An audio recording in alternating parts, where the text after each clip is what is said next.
उनकी किश्ती आ गई, अब पहुंच गई और वो ड्रिलिंग शुरू कर रही है। वो कहते हैं कि अगर उतनी गैस जितनी वो समझते हैं निकल गई तो अगले 50 साल तक पाकिस्तान के गैस के मसले हल हो जाएंगे। आपने सब ने आज 2 नफल जरूर मांगने हैं, क्योंकि हमारा वो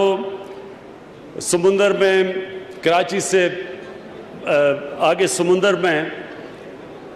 हम गैस का कुआं अंदर खोदा जा रहा है और लगता यह है कि 1 हफ्ते के अंदर हमें पता चल जाएगा और हो सकता है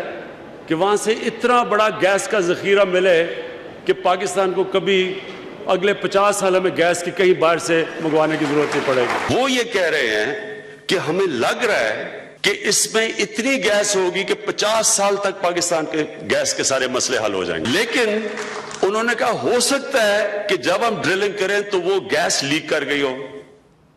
नाज़रीन, गैस लीक हो जाना, हवा निकल जाना, गुब्बारे से हवा निकल जाना, बुलबुला फट जाना, ये सब ऐसे अल्फाज और मुहावरे हैं जो बुलंद-उबांग दावों के टूटने की निशानदेही करते हैं, जो किसी रॉन्ग नंबर का पता देते हैं, जो किसी रंगबाजी की खबर देते हैं।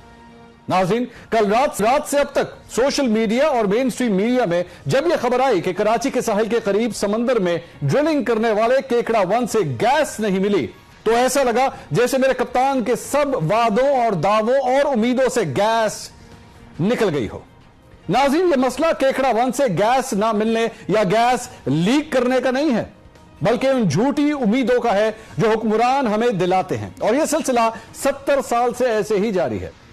मेरे कप्तान ने भी केकड़ा 1 से कुछ ऐसी उम्मीदें अवाम को दिला दी थी कि हर कोई सोचने पर मजबूर था कि गैस आएगी तो डॉलरों की कमी दूर हो जाएगी, रुपया फिर से तगड़ा हो जाएगा, ज़र मुबादला के ज़खायर फिर आ जाएंगे, महंगाई खत्म हो जाएगी, स्टॉक मार्केट एक बार फिर बुलंदी को छूने लगेगी, पेट्रोल कौड़ियों के भाव मिलेगा, सीएनजी लोग फ्री में भी लेने को तैयार नहीं होंगे। फिर पता चला कि उल्टी हो गई सब तदबीरें, कुछ ना दवा ने काम किया, पता चला कि गैस लीक हो गई है।